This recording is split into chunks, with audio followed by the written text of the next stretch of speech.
안녕하십니까. 9월 14일 토요일 말씀 묵상 함께 시작하겠습니다. 오늘도 주님께서 우리를 지켜주시고 보호하시고 우리의 하나님이 되어주심을 확신하는 그런 귀한 하루 보내실 수 있기를 간절히 기도합니다. 오늘 본문은 출애굽기 6장 1절에서부터 9절까지 말씀이고요. 굉장히 인상적인 하나님의 말씀이 기록되어 있는데 이러한 말씀이 우리들에게 주어져 있다는 것이 어떤 의미를 가지는 것일까 한번 생각해보는 그런 시간이 되었으면 좋겠습니다. 그럼 먼저 말씀 보시겠습니다.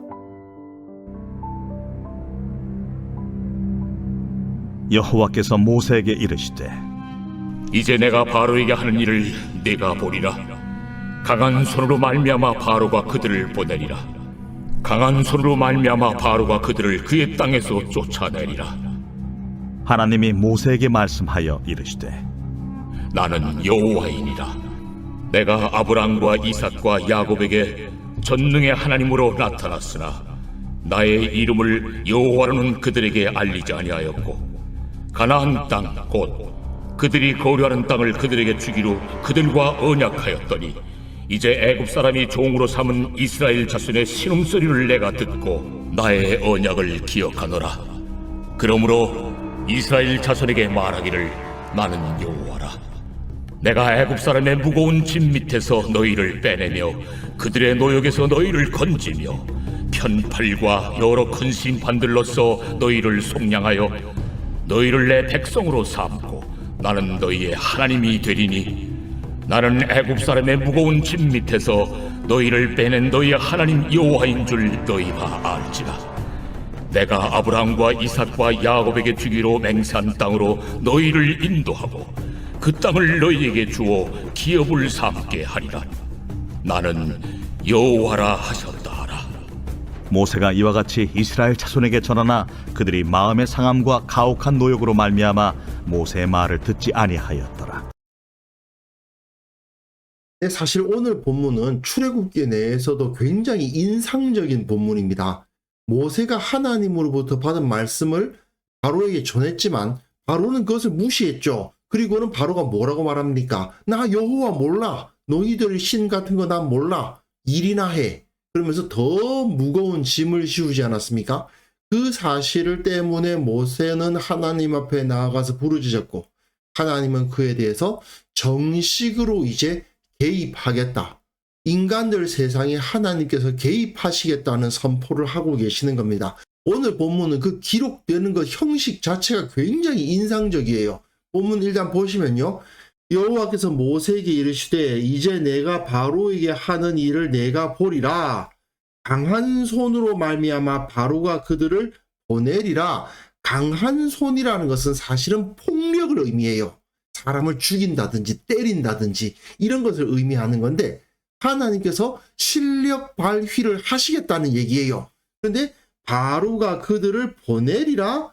강한 손으로 말미암아 바로가 그들을 그의 땅에서 쫓아내리라. 이게요. 모세가 40세쯤에 사람을 죽이지 않았습니까? 그게 강한 손이었잖아요. 그가 강한 손으로 애굽인을 쳐서 죽였는데 그 때문에 바로에 의해서 쫓겨났죠. 똑같은 현상이 이스라엘에게서도 나타날 것을 보여주고 있는 겁니다. 모세가 아니라 하나님께서 강한 손, 폭력을 사용하실 거고 그로 인해서 바로는 이스라엘을 보내지 않을 수가 없을 것이다. 바로가 그들을 그의 땅에서 쫓아내는 일이 있을 것이다. 사실 이 쫓아낸다는 말이 가라슈인데 모세가 자기 아들의 이름 게르솜이라고 지었잖아요. 내가 쫓겨났다라는 의미로 자기 아들을 게르솜이라고 이름을 지었습니다만은 하나님께서 이 쫓아낸다는 표현을 사용하셔서 오히려 이스라엘이 해방을 얻게 됨을 보여주고 있는 겁니다.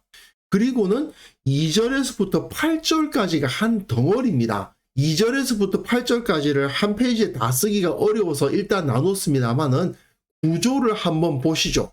구조를 보시면요. 이런 형태로 되어 있습니다. 시작은 나는 여호와다라는 말씀으로 시작하고 끝이 또한 나는 여호와다라는 말로 끝나요. 그리고 정중앙에 다시 나는 여호와다라는 말이 위치합니다. 그리고는 내가 아브라함과 이삭과 야곱에게 전능의 하나님으로 나타났다.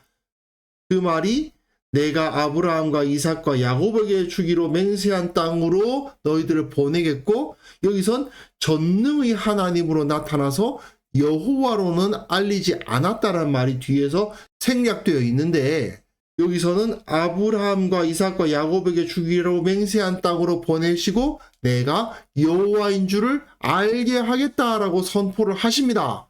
그리고 가나안 땅을 그들에게로 주기로 언약했다.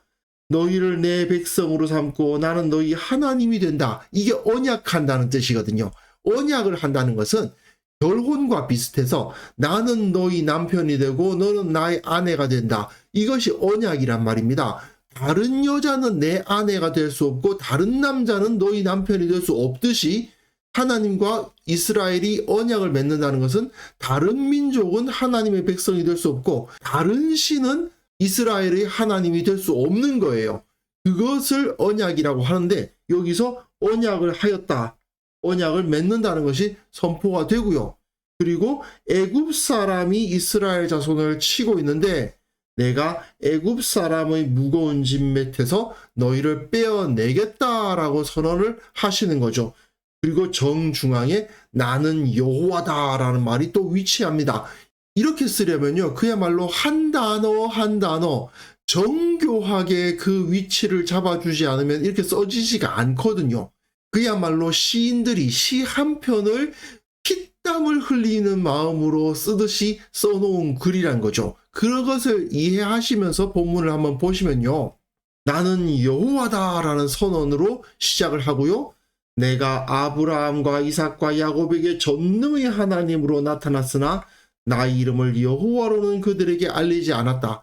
내가 아브라함과 이삭과 야곱 너희 조상의 하나님이다. 물론 이 여호와라는 이름은 너희들에게 조금 익숙하지 않을 것이다. 하지만 너희의 하나님 여호와인 줄 너희가 알리라. 내가 아브라함과 이삭과 야곱에게 주기란 맹세한 땅으로 너희를 인도하고 그 땅을 너희에게 주고 기업을 삼게 하리라 라고 여기에 나타나 있는 거죠.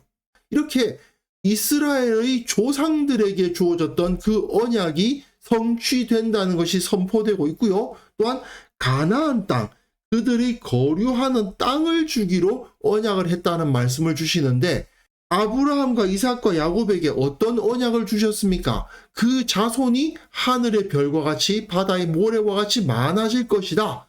그리고 또한 너희에게 이 땅을 차지하게 해주겠다. 이 두 가지 언약이 주어진 셈인데 그 중에서 그 자손이 많아지는 것은 이미 이루어졌습니다. 그러니까 두 번째 약속, 그 가나안 땅을 주기로 언약하셨던 것을 기억하신다는 거죠. 그리고 이 기억을 바탕으로 너희를 내 백성으로 삼고 나는 너희의 하나님이 될 것이다 라는 메시지로 언약을 맺어주신다고 말씀하시고, 그리고 또한 그 땅으로 인도해 주겠다는 약속도 함께 주시는 겁니다. 그뿐만 아니라 이제 애굽 사람이 종으로 삼은 이스라엘 자손의 신음소리를 내가 들었다. 그래서 나의 언약을 기억한다라고 선포를 하시고 내가 애굽 사람의 무거운 짐 밑에서 너희를 빼내고 그들의 노역에서 너희를 건지며 큰 심판으로 너희를 속량할 것이다. 그러면서 중앙에는 나는 여호와라는 말이 선포되고 있죠. 이 말은 결국 여호와라는 이 이름 하나에 이 약속이 다 달려 있다는 뜻입니다. 너희가 내 이름을 기억해라. 내 이름을 기억한다는 것은 내가 너희의 조상에게 준 그 언약을 기억한다는 뜻이고 하나님께서 그 언약을 신실하게 지키신다는 것을 기억하는 것이고 너희가 내 백성이고 나는 너희 하나님이라는 사실을 기억하는 것이며 너희가 애굽 사람의 여러 가지 압제에서 벗어나게 된다는 것을 기억하는 것이다. 우리 하나님은 여호와 하나님이다 라는 그 선포가 바로 이 모든 것을 다 포괄하는 것이다 라고 선언하시는 거죠. 하나님께서 이렇게 정교한 언어로 기록된 이 선언문을 통해서 그 이름 여호와를 걸고 그 조상들과 맺으신 언약을 이행하겠다라고 엄숙히 맹세하고 계신 것입니다. 그렇기 때문에 이제 이스라엘은 하나님에 의해서 발행된 보증수표를 받은 거나 다름이 없어요. 확고한 구원에 대한 약속을 받고 있는 겁니다. 문제는 모세가 이와 같이 이스라엘 자손에게 전했지만 그들이 그 마음의 상함과 가혹한 노역으로 말미암아 모세의 말을 듣지 않았다라는 것이 문제죠. 사실은 이스라엘 자손들이 하나님의 이런 확고한 말씀이 주어짐에도 불구하고 하나님께서 도장 꽝 찍으셔서 나 이거 분명히 해준다 라고 약속을 하셨음에도 불구하고 이 사람들이 모세가 전하는 하나님의 말씀을 듣지 않았던 것이 문제입니다. 왜냐? 그들의 마음의 상함과 가혹한 노역 때문이었죠. 하지만 이스라엘이 하나님의 말씀을 듣느냐 안 듣느냐는 사실은 그렇게 중요하지 않았어요. 그들이 듣든지 안 듣든지 믿든지 안 믿든지 그 구원의 사역을 시작하실 것이기 때문입니다. 물론 이스라엘의 입장에서는 그 말씀을 믿었더라면 더 좋았겠죠.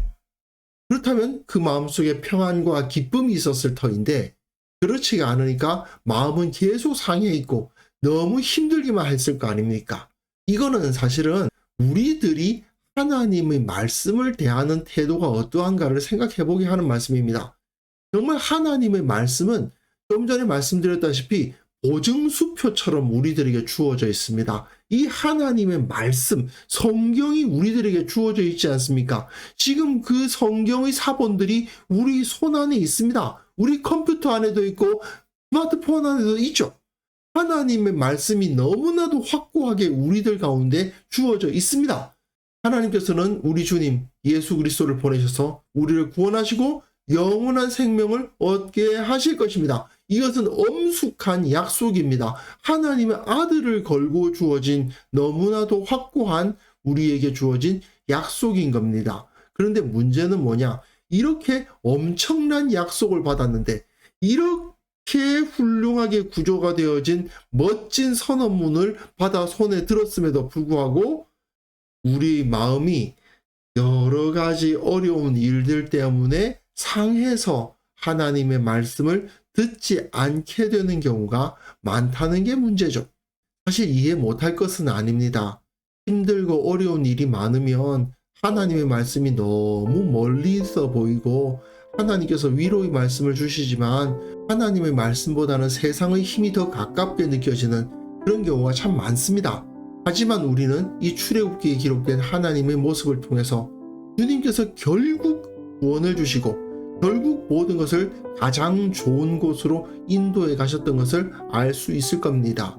너무나도 아름답게 잘 짜여진 이 말씀, 수천 년을 유지되어 오면서 수많은 사람들을 구원한 이 말씀이 우리 손에 있다는 것이 얼마나 복된 것이고 소중한 것인가를 확인하고 이 말씀에 대해서 믿음으로 응답해야 될 것입니다. 그래서 이 시간 함께 기도하실 때에는요, 주님께서 허락하신 이 말씀 붙들게 하옵소서.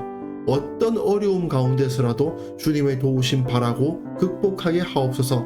우리 교회가 하나님의 약속을 온전히 붙들고 그것을 통해서 주어지는 하나님의 은혜를 충만히 누리게 하옵소서. 함께 기도하는 시간 가졌으면 합니다.